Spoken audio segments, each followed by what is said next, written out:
चलिए सभी को गुड आफ्टरनून। जितने भी स्टूडेंट मुझसे जुड़े हों, very very good afternoon all of you. और आज हम बात करेंगे यूपीएससी के परीक्षा को क्रैक करने की रणनीति पे। ठीक है। वैसे मेरे बारे में सभी लोग जानते भी होंगे, मेरा नाम प्रिंस जायसवाल है। और आज मैं पहली बार अनअकैडमी के प्लेटफॉर्म पे आपको रणनीति बताने जा रहा हूँ कि कैसे यूपीएससी की तैयारी को क्वालिफाई करें, कम समय में रणनीति क्या होनी चाहिए हमारी। देखिए यूपीएससी की परीक्षा में वैसे मुझसे इससे पहले आप लोग हमेशा कभी मॉडर्न हिस्ट्री पढ़ते हैं, कभी करंट अफेयर पढ़ते हैं, लेकिन पहली बार मैं रणनीति पे चर्चा कर रहा हूँ। और कोशिश कीजिएगा कि जो मेरा अनुभव है, जो मैं सोचता हूँ रणनीति पे, क्या मेरी रणनीति होनी चाहिए, क्या हम लोग की रणनीति आप लोग की होनी चाहिए, उसी के बारे में मैं साझा भी करूंगा आप लोगों से कि कम समय में कैसे यूपीएससी की परीक्षा को क्वालिफाई किया जाए।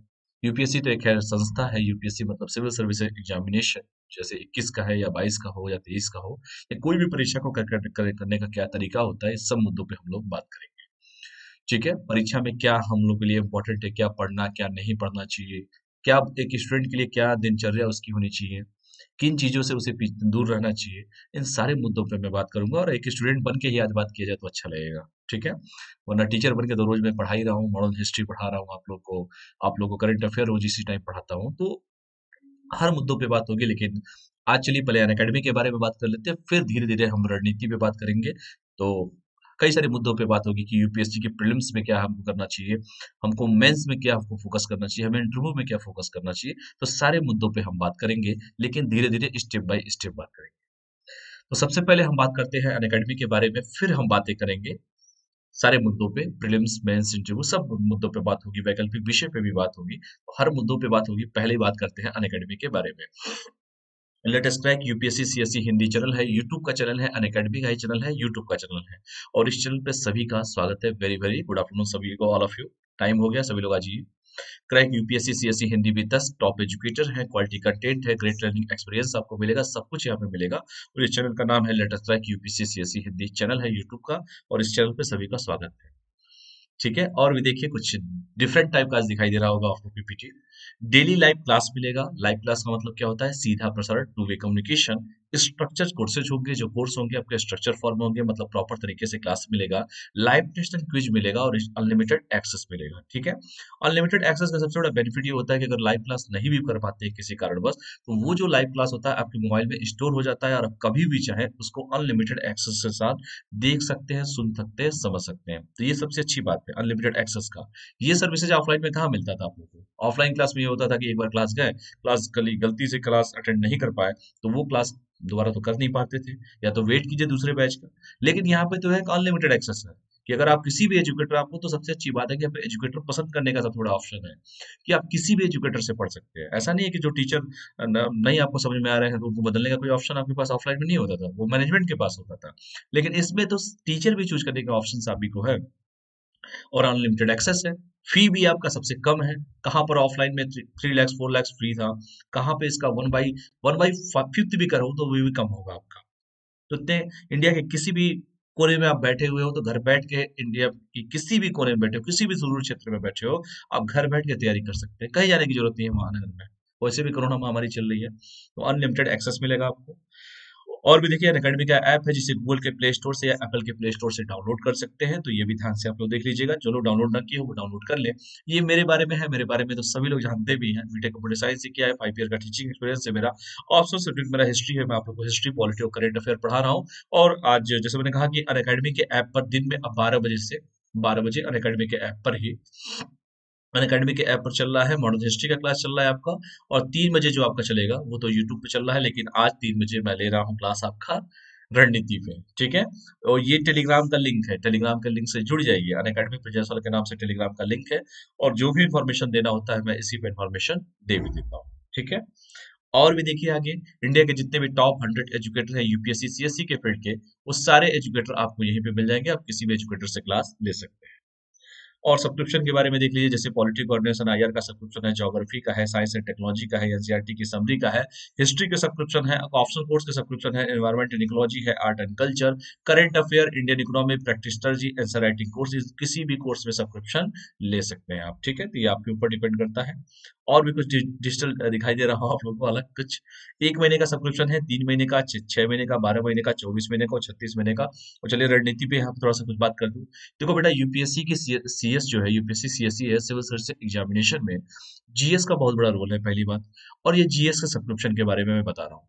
ईमानदारी से कोई भी लड़का अगर यूपीएससी की तैयारी करता है, जो रणनीति में जो बताने जा रहा हूँ, तो कम से कम बेटा देखो 1 से लेके 1.5 ईयर्स उसको लग जाते हैं, ईमानदारी से तैयारी करना होता है।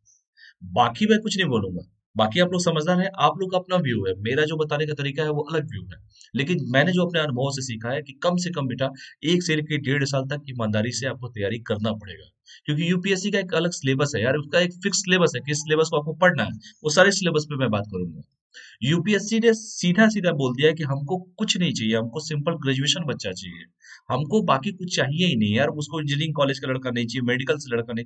मतलब कहने का मतलब सिंपल ग्रेजुएशन किया हुआ बच्चा उसको चाहिए। आप कुछ भी किए हो, आप ग्रेजुएशन है, आप क्वालिफाई कर, आप यूपीएससी की तैयारी में तैयारी कर सकते हैं, आप यूपीएससी की परीक्षा में बैठ सकते हैं, आप पेपर को क्रैक कर सकते हैं, लेकिन उसकी रणनीति तो होनी चाहिए ना आपको। तो उसी पे मैं बात कर रहा हूँ, कम से कम 1 से 1.5 साल लगेगा तैयारी में। दूसरी बात, आपको 1 से लेके 1.5 साल, जो लड़के फ्रेशर हैं, जो पहली बार ग्रेजुएशन करके सीधे तैयारी में आए हो, मैं उन बच्चों को कहना चाहता हूँ कि बेटा कम से कम पहली बात 1 से 1.5 साल तक यूपीएससी की जब तक तैयारी करना, कोई भी परीक्षा मत देना। मैं स्पष्ट शब्दों में कह रहा हूँ, दुनिया की कोई भी परीक्षा मत देना। जब तक आप तैयारी कर रहे हो, पहले एक बार पूरे सिलेबस को पढ़ो, पूरा कोर्स पहले पूरा पढ़ लो, पूरा उसके बारे में नॉलेज रख लो। उसके बाद किसी परीक्षा की पे बैठने अपियर होना, किसी परीक्षा में बैठना, क्योंकि पहले एक बार सिलेबस कंप्लीट कर लो अपना। मैं खुल के बोल रहा हूँ ये बात कि आप यूपीएससी की परीक्षा जैसे 1 से 1.5 साल तैयारी में लगता है, ऑफलाइन में लगता है, ऑनलाइन में भी लगेगा 1 से 1.5 साल, 1 साल तो लगना ही है, लाजमी है। अगर 1 ईयर के सब्सक्रिप्शन पे बात करूँ, 49,500 है। ये कोड यूज करके PJ01 10% डिस्काउंट हो जाएगा। और जो भी है अपना देख लीजिएगा, 2 ईयर का भी है, 3 ईयर का भी है। तो जिनको 1 ईयर की जरूरत है 1 ईयर देके, 2 ईयर की जरूरत है 2 ईयर देके, 3 ईयर की जरूरत है 3 ईयर देके। मैं ये कहना चाहता हूँ कि बेटा देखो, कम से कम 1 से 1.5 साल लगने हैं आपके। अगर आप 2 ईयर का सब्सक्रिप्शन लेते हैं तो और अच्छी बात है आपके लिए, वो तो आपके ऊपर डिपेंड करता है। लेकिन जो मेरा पर्सनल अनुभव है कि कम से कम 1 से 1.5 साल लगने हैं तैयारी में। तो उसके लिए क्या करना पड़ेगा, उसके लिए ये करना पड़ेगा आपको कि 1 से 1.5 साल कोई परीक्षा की तैयारी मत दो, कोई परीक्षा दो मत। कोई फॉर्म निकले, होता क्या है कि बच्चा 6 महीने तैयारी करता है, जो अमूमन मैं बताऊंगा, क्योंकि मैं रणनीति पे चर्चा कर रहा हूँ तो मैं रणनीति पे ही बताऊंगा आप लोगों को। बच्चा करता क्या है कि अभी 6 महीने हुए नहीं, लग जाता है किसी परीक्षा की तैयारी में। बेटा यूपीएससी की तैयारी कर रहे हो तो यूपीएससी की ही तैयारी करो, यूपीएससी से रिलेटेड कोई फॉर्म निकले उसी को भरो। मैं ये कहता हूँ, यूपीएससी तो एक समुद्र है, और यहाँ पे सबसे इंपॉर्टेंट है कि क्या नहीं पढ़ना है। क्योंकि पढ़ने के लिए इतना है कि आप पढ़ते पढ़ते थक जाएंगे, कभी कंप्लीट नहीं होगा सिलेबस इसका। तो इंपॉर्टेंट सबसे अच्छी बात यह है, यूपीएससी की सबसे अच्छी खूबसूरती, पहले मैं ये कहता हूँ कि भाई कम से कम पूरी तैयारी कर लो, 1.5 साल तक कोई दिक्कत नहीं है, कसम खा लो कोई पेपर नहीं दोगे। 1 से 1.5 साल पहले जितना सिलेबस है खूब सिलेबस पढ़ो, ईमानदारी से जितना पढ़ना हो, आप ऑप्शनल से लगाए सब कुछ पढ़ लो, कोई दिक्कत नहीं है। उसके बाद दुनिया की कोई भी परीक्षा में बैठोगे ना, तो मैं चैलेंज करके बताता हूँ, अगर सीरियसली तैयारी किए हो तुम्हारा सिलेक्शन 100% होगा। इसलिए मैं कह रहा हूँ कि 6 महीना गुजरता नहीं है, बच्चा किसी और परीक्षा में लग जाता है, तो उसकी यूपीएससी की तैयारी हो नहीं पाती है। वो बीच में इतनी बाधाएं, इतने ब्रेकर्स बीच में मिलते हैं उसको, उन ब्रेकरों को पार करते करते वो समझ ही नहीं पाता है कि वो किस जाल में फंस गया है वो। इसलिए यूपीएससी की तैयारी में सबसे पहला मुझे रणनीति है कि धैर्य रखो, पेशेंस रखो। और पेशेंस के साथ कम से कम 1 से 1.5 साल पहले पूरी जो सिलेबस है उस सिलेबस को कंप्लीट करो। सिलेबस कंप्लीट करने के बाद आपको दुनिया की कोई परीक्षा देना जाके देते रहिए, कोई दिक्कत नहीं है। दुनिया की हर परीक्षा देने का मतलब ये नहीं है कि आप एसएससी और बैंकिंग की परीक्षा दो ना। यूपीएससी करो तो मैं यूपीएससी की बात करूंगा, तो यूपीएससी के सिलेबस की बात किया हूं मैंने, तो यूपीएससी की सिर्फ परीक्षा दो। इससे रिलेटेड जो भी है स्टेट पीसीएस की परीक्षाएं आपको देनी है, या और भी बहुत सारी परीक्षाएं निकलती हैं, जैसे यूपी में समीक्षा अधिकारी का निकलता है, और भी जो परीक्षा निकलता है आप देते रहिए, कोई दिक्कत नहीं है। लेकिन हाँ, 1 से 1.5 साल के बीच में कोई पेपर मत दो। उससे होगा क्या कि पेपर में अगर प्रीलिम्स क्वालीफाई नहीं कर पाओगे तो फिर आपका मोरल डाउन होता है उससे। ये पहली रणनीति है, जहां तक मैं समझता हूं, जहां तक मेरा अनुभव, पर्सनल अनुभव कहता है। इसलिए 1 से 1.5 साल जब तक तैयारी है, जब तक आपका सिलेबस कंप्लीट नहीं होता, और आप अपने सिलेबस को जब तक इंटरनल आपको लगे कि हाँ मैं सिलेबस को कंप्लीट कर चुका हूँ, तब परीक्षा दो ना यार। किसने रोका, परीक्षा कहाँ भागी जा रही है आपसे। तो अगर 1 ईयर का सब्सक्रिप्शन ले, या 2 ईयर का सब्सक्रिप्शन, या 3 ईयर का सब्सक्रिप्शन ले, ये कोड है PJ01, इस कोड का यूज कर सकते हैं। आगे मैं सब चर्चा करूंगा इस पे। लाइव क्लास मिलेगा, टेस्ट सीरीज मिलेगा, लिटिल प्रैक्टिस मिलेगा, स्ट्रक्चर शेड्यूल मिलेगा, ये सारा बेनिफिट आपको मिलेगा। वैसे आइकॉनिक का सब्सक्रिप्शन है ये 2 ईयर का है, मतलब 1 ईयर का है, 2 ईयर का और 3 ईयर का है। 69,500 है। कोड यूज करेंगे PJ01, 10% डिस्काउंट मिलेगा और 10% डिस्काउंट के बाद 62,550 आपको पे करना होगा आइकॉनिक के सब्सक्रिप्शन पे। आइकॉनिक वाले में देखो ये बेटा सबसे अच्छी खूबसूरती है आइकॉनिक में, एक पर्सनल, जैसे ये प्लस वाला तो ये सारा मिल जाएगा आपको, live class, test series, unlimited practice, structure schedule, इसके साथ साथ personal coach, daily mains question practice, study planner और पर्सनली आपको फीडबैक भी आइकॉनिक वाले सब्सक्रिप्शन पे मिलेगी। मतलब कुछ एक्स्ट्रा फीचर्स आपको दिया जा रहा है आइकॉनिक के सब्सक्रिप्शन पे। तो आइकॉनिक आप लीजिए, लेना हो तो लीजिए, कोई दिक्कत नहीं है। ठीक है। और ये देखिए, ये ऑप्शनल वैकल्पिक विषय है, इस पे भी मैं चर्चा करूंगा, वैकल्पिक विषय का चुनाव कैसे करना चाहिए, क्या होता है वैकल्पिक विषय। यूपीएससी में सिर्फ एक वैकल्पिक विषय चूज करना होता है और बड़ा इंपॉर्टेंट होता है वैकल्पिक विषय का रोल। और मैं ये कहूंगा कि जिसमें आपको पारंगत हासिल हो, किसी के कहने पे नहीं, आपको जिसमें अच्छा लगे, सुटेबल, जिसमें आप अपना कंफर्टेबल फील करो, जिसमें लगे कि यार मेरी इस सब्जेक्ट में पकड़ अच्छी है, वही सब्जेक्ट चूज करना।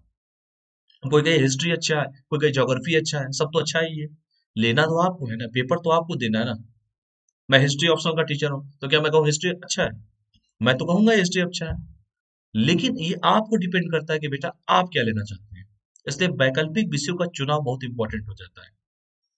पढ़ने वाला तो संस्कृत से भी टॉप कर जाता है, उर्दू भी ले लेता है, हिंदी भी ले लेता है, वो समाजशास्त्र भी ले लेगा, वो कुछ भी ले लेगा, लेकिन हाँ, आपकी क्या रुचि है, ये इंपॉर्टेंट है ऑप्शनल सब्जेक्ट में, वैकल्पिक विषय में। और ये 500 नंबर का होता है, सभी लोग जानते भी हैं, और ये बहुत बड़ा रोल अदा करता है वैकल्पिक विषय पे। इसलिए एक एक नंबर यहाँ पे इंपॉर्टेंट है। इसलिए मैं हर रणनीति पे बात करूंगा। अभी तो मैं बता ही रहा हूँ, बीच बीच में ये सब भी चीजें बताते जा रहा हूँ। तो 1 महीने का सब्सक्रिप्शन है आपका, 5 ईयर का, 6 महीने का, 12 महीने का, 24 महीने का, 36 महीने का। और वैकल्पिक विषय देखो सब्जेक्ट पे डिपेंड करता है, 6 महीने भी लग जाते हैं, 12 महीने भी लग जाते हैं। तो अगर 1 ईयर की बात की जाए, 27,500 है। ये कोड यूज करेंगे PJ01, 10% डिस्काउंट, 24,750 आपको पे करना होगा। ये कोड कहीं पर भी यूज कर सकते हैं। ठीक है।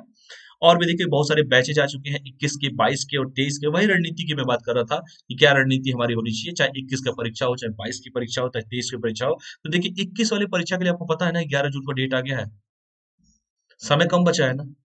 अब जनवरी देख ही रहे हैं, जनवरी हम लोग खत्म होने की कगार पे है, वैसे बीत आधा तो जनवरी बिता चुके हैं हम लोग। तो 11 जून को पेपर है और समय कम बचा हुआ है। तो क्या रणनीति होनी चाहिए, बहुत सारे बैचेज आ चुके हैं, आप लोग के पास अभी समय है। और देखो यूपीएससी में दो तरह मैं बताऊंगा आगे, प्रीलिम्स की परीक्षा, मेंस की परीक्षा, सब बताऊंगा, टेंशन मत लीजिए, कितने नंबर की होती है, क्या क्या पढ़ना है, क्या नहीं पढ़ना है, सब बताऊंगा। तो देखिए बहुत सारे बैचेज आ चुके हैं, देख लीजिए, जिनको इस साल पेपर देना हो या 2022 में देना हो या 2023 में देना हो, तो 18 जून से बहुत सारे बैचेज आ चुके हैं। ये देख लीजिए बैचेज हैं स्टार्ट, 18 जनवरी को बैचेज स्टार्ट हो चुके हैं। देखिए यहाँ पे 6 महीने के बैच हैं, क्रैश कोर्स है। 6 महीने के बैच में आपको बाइलिंगुअल भी होगा, इंग्लिश में भी हो, हिंदी में भी होगा। पूरा प्रीलिम्स ओरिएंटेड बैच है ये पूरा प्रीलिम्स ओरिएंटेड बैच है। ठीक है। प्रीलिम्स ओरिएंटेड बैच है आपका। और इस बैच में, प्रीलिम्स ओरिएंटेड जो बैच है आपका, इस बैच में अगर कोड यूज करना है तो PJ01 कोड यूज कर सकते हैं सब्सक्रिप्शन के समय। 18 जनवरी को देखिए 2 ईयर का बैच आया हुआ है, जिसे अगले साल पेपर देना हो, 2022 में देना हो, तो यहाँ देखिए बाइलिंगुअल भी है, इंग्लिश में भी है, हिंदी में भी है, ये भी बैच है, इसमें भी कोड यूज किया सकता है। और देखिए 2 ईयर का बैच है, ये भी देखिए, अगर जिसको 2023 में देना हो तो ये भी बैच है, बाइलिंगुअल भी है, इंग्लिश में भी, हिंदी में भी है। और देखिए एनसीईआरटी के भी बैच आ चुके हैं, तो जिसको करना हो तो ये भी कोड यूज करके PJ01 यूज कर सकते हैं, इस सारे बैच में भी अपने आप को एनरोल करा सकते हैं और अपनी तैयारी की रणनीति को और अच्छे तरीके से कर सकते हैं। ठीक है। मुझे लगता है कि यहाँ तक किसी को डाउट नहीं होगा। अगर कोई लड़का यूपीएससी सीएससी प्लस वाला सब्सक्रिप्शन लेता है ऑप्शनल का, और यूपीएससी सीएससी जीएस आइकॉनिक का लेता है, मतलब प्लस ऑप्शनल का लेता है वैकल्पिक का, और जीएस आइकॉनिक का लेता है, तो दोनों का 1 ईयर का चार्ज हो जाएगा 88,705। कोड यूज करेगा PJ01, तो इसमें पेमेंट हो जाएगा 10% डिस्काउंट।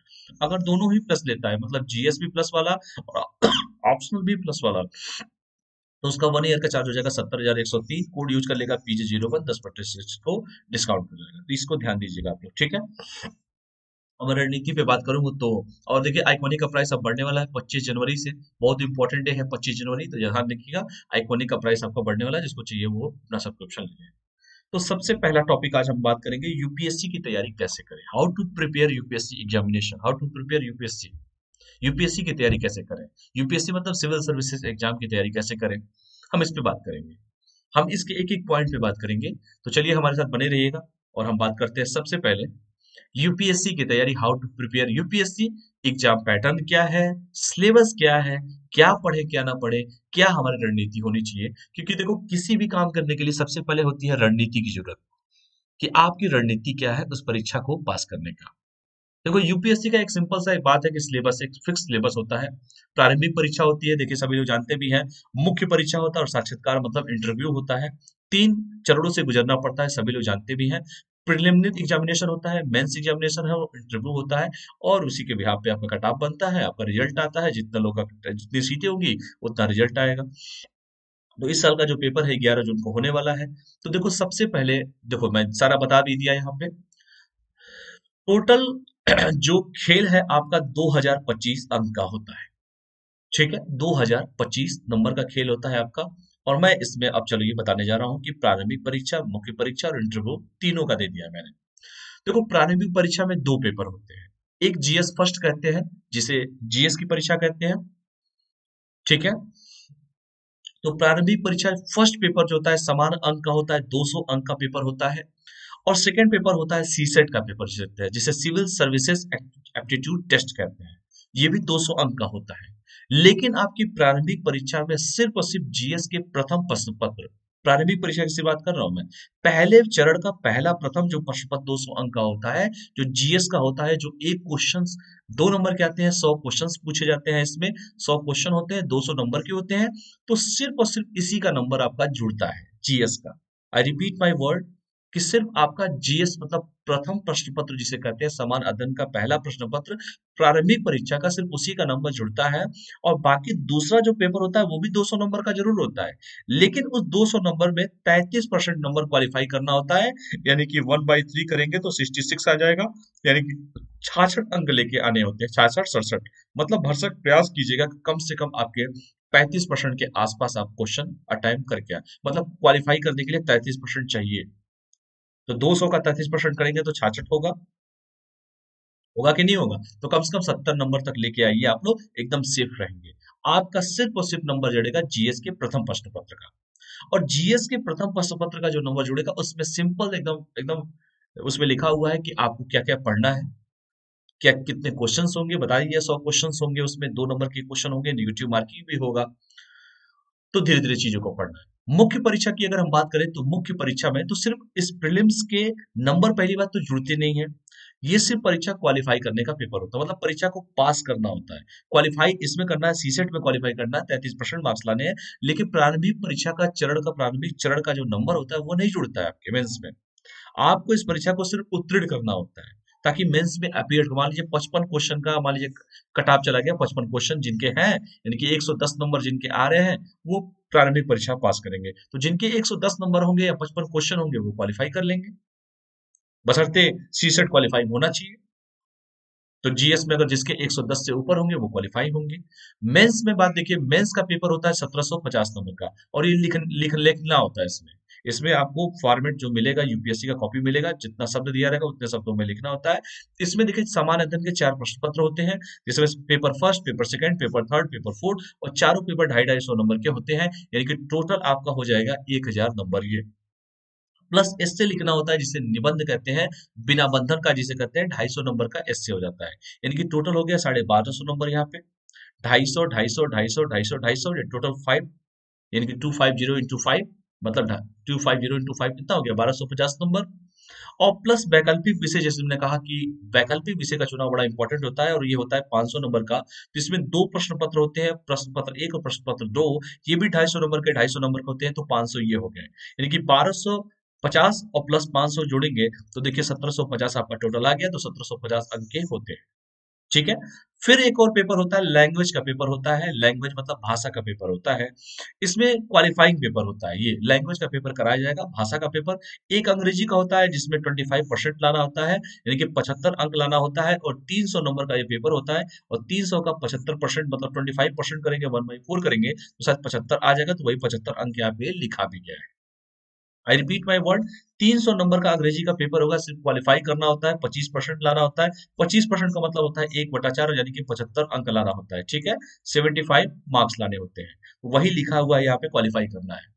और दूसरा एक और पेपर होता है हिंदी की या 8वीं अनुसूची में वर्णित कोई भी भाषा, जितनी भी भाषा 8वीं सूची में दी गई है, कोई भी भाषा, इंग्लिश तो कंपलसरी है ही है, लेकिन एक और लैंग्वेज का पेपर होता है हिंदी का, या 8वीं सूची में जो भी भाषाएं दी गई कोई भी भाषा का प्रश्न पत्र आप कर सकते हैं।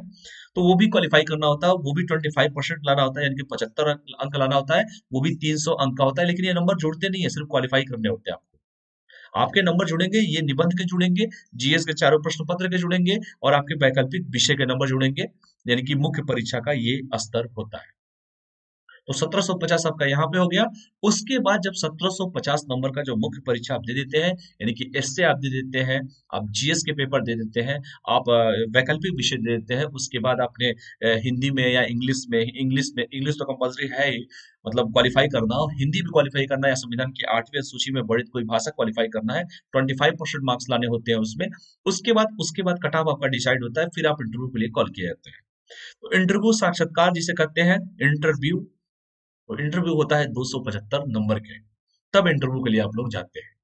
और इंटरव्यू का 275 नंबर जोड़ देंगे 1750 में, तो ये हो जाएगा 2025 अंक होता है, और यही 2025 अंक आपका फाइनल डिसाइडिंग अंक होता है।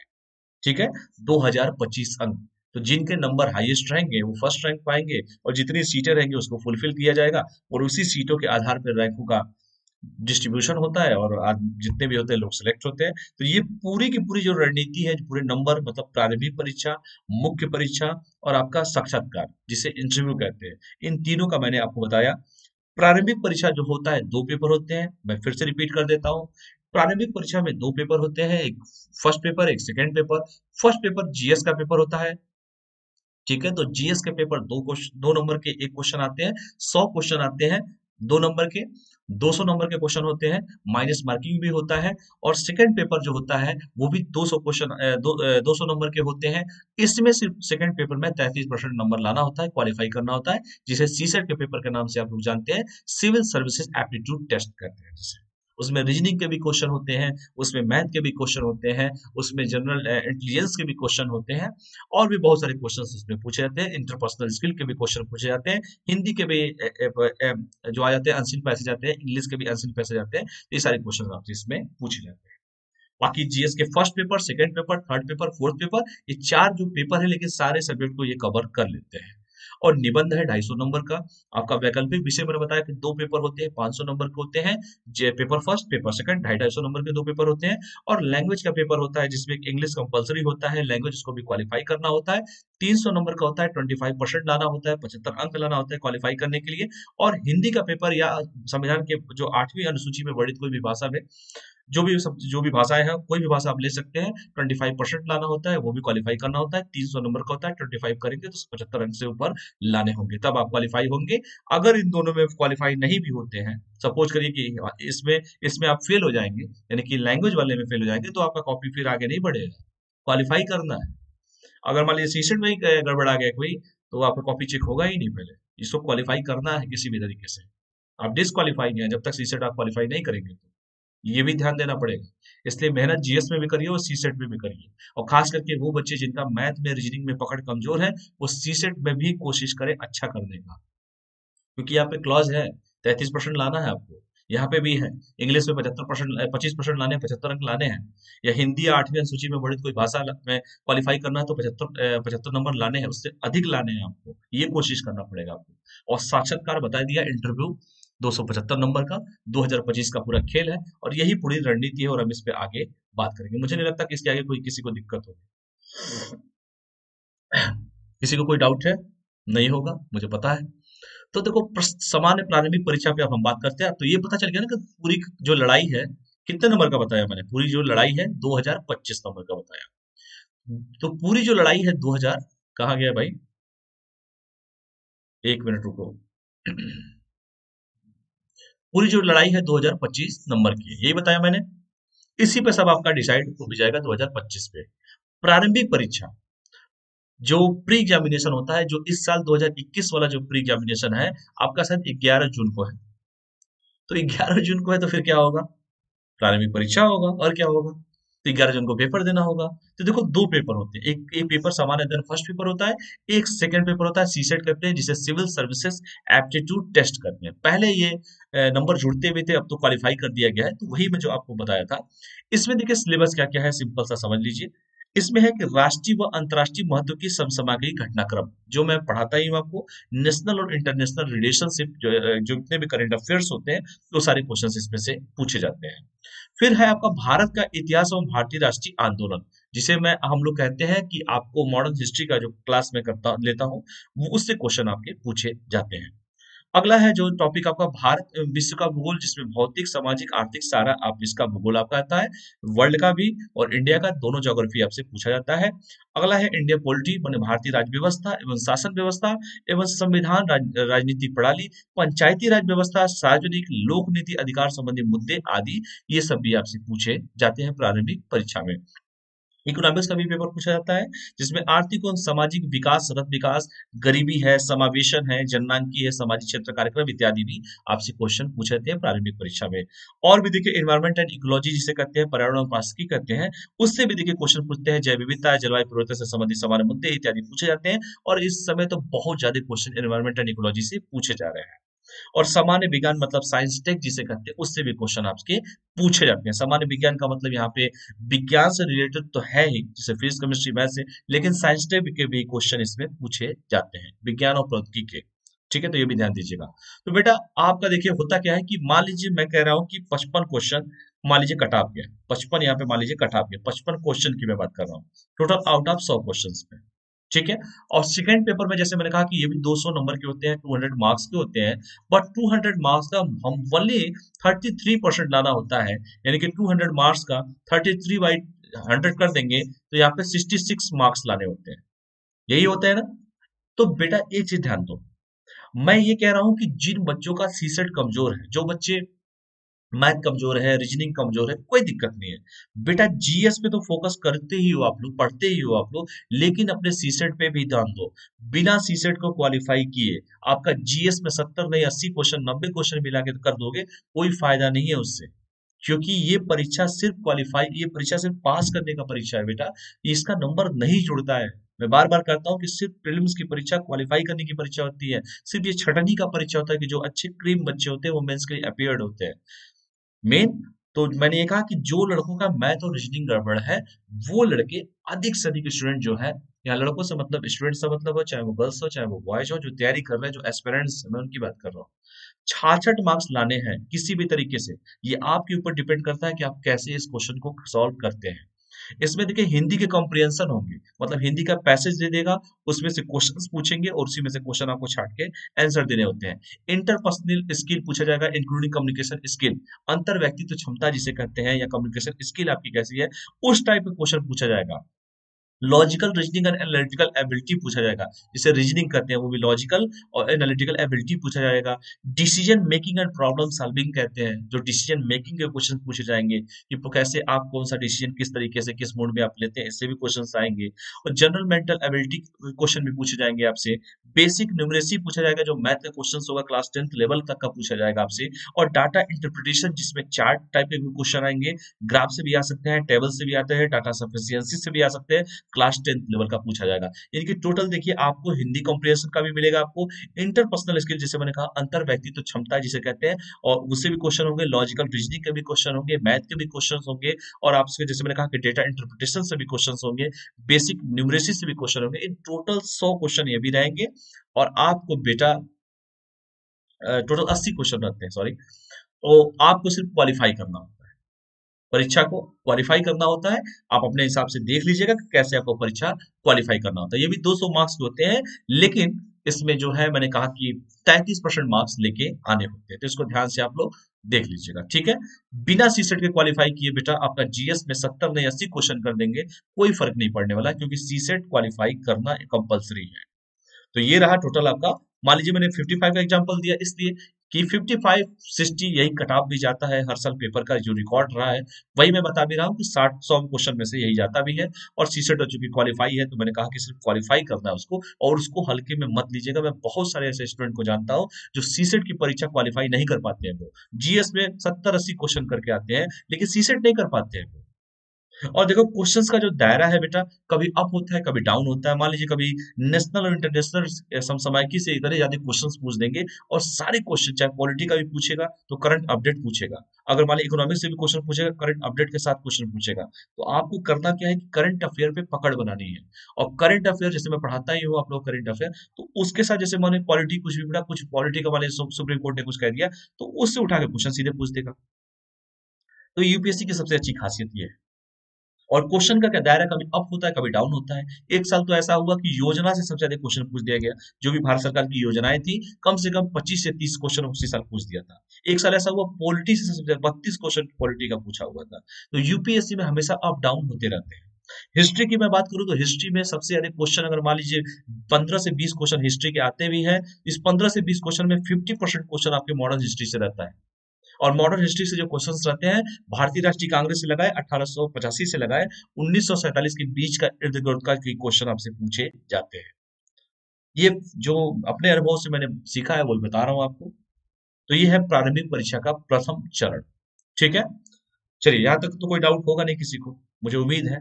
चलिए आगे बढ़ते हैं। दूसरा चरण बात करते हैं 1000 नंबर का, तो जिसे मेंस कहते हैं, मुख्य परीक्षा कहते हैं। तो ये भी 250 नंबर के 4 भागों में इसको बांट देता हूँ। आप सभी को बताया भी था मैंने, 250 ये भी है, 250 ये भी है, 250 नंबर का ये भी है और 250 नंबर का ये भी है।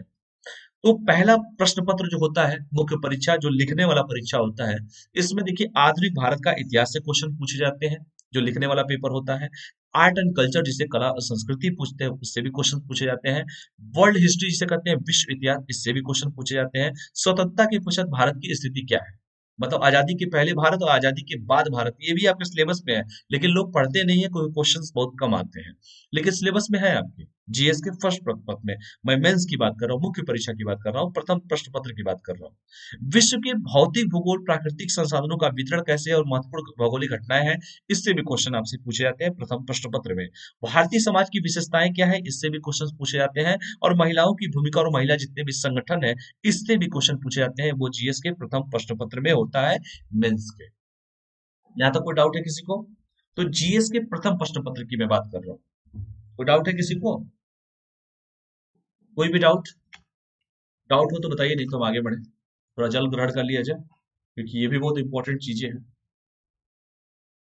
यूपीएससी की तैयारी में हर चीजों पे ध्यान देना है। तो मैंने कहा कि हाँ यहाँ पे मैंने कहा कि जीएस के प्रथम प्रश्न पत्र में, यानी कि मॉडर्न हिस्ट्री पे फोकस करना है आपको, आपको आर्ट एंड कल्चर पे फोकस करना है, कला और संस्कृति की बात कर रहा हूं मैं।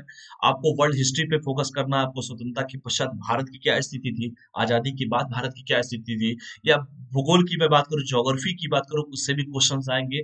और भारतीय समाज की प्रमुख विशेषताएं, उससे भी क्वेश्चन आएंगे। और महिलाओं की क्या भूमिकाएं हैं, क्या महिला संगठन कौन कौन से काम कर रहे हैं, इससे भी क्वेश्चन आते हैं। और ये सोशल इशू का जैसे विषय भी है, और ये सब आते हैं 250 नंबर के टोटल, ये प्रश्न पत्र आते हैं 250 मार्क्स के आते हैं। ठीक है, 250 मार्क्स जैसे मैंने लिखा भी है, 250 250 सभी 250 करके 4 भागों में होते हैं, 1000 नंबर के होते हैं, 1000 मार्क्स है, ये बता भी दिया था शुरू में जो आपको मैंने।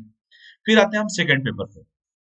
सेकंड पेपर में देखिए क्या क्या पूछता है, संविधान, सरकार व राज्य व्यवस्था, सीधे लिख के दे दिया है, संविधान, सरकार और राज्य व्यवस्था से क्वेश्चन आते हैं। शासन व्यवस्था से भी क्वेश्चन आते हैं। लोकतंत्र में सिविल सेवाओं की क्या भूमिका है, इससे भी क्वेश्चन आते हैं। और अंतर्राष्ट्रीय आपके क्या संबंध है, इंटरनेशनल रिलेशन जिसे कहते हैं, उससे भी क्वेश्चन आते हैं। और सामाजिक न्याय, गैर सरकारी संगठन व स्वयं सहायता समूह, इससे भी क्वेश्चन आते हैं आपके। ठीक है, तो जब आपको पढ़ाया जाएगा, आपके सर जब पढ़ाएंगे, तो ये सब चीजें आपको कवर किया जाएगा सेकेंड पेपर में। ठीक है, यहाँ तो कोई डाउट है किसी को? तो संविधान व सरकार व राज्य व्यवस्था, शासन व्यवस्था, लोकतंत्र में सिविल सेवाओं की क्या भूमिका होनी चाहिए, अंतर्राष्ट्रीय संबंध क्या है, इंटरनेशनल रिलेशन क्या है, ये सब क्वेश्चन आपको आएंगे। और सामाजिक न्याय व सहकारी संगठन, स्वयं सहायता समूह, ये सब पढ़ाया जाएगा आपको। तो ये सेकंड पेपर में आपके पूछे जाते हैं। थर्ड पेपर में देखिए विज्ञान और प्रौद्योगिकी क्वेश्चन आते हैं, साइंस एंड टेक्नोलॉजी।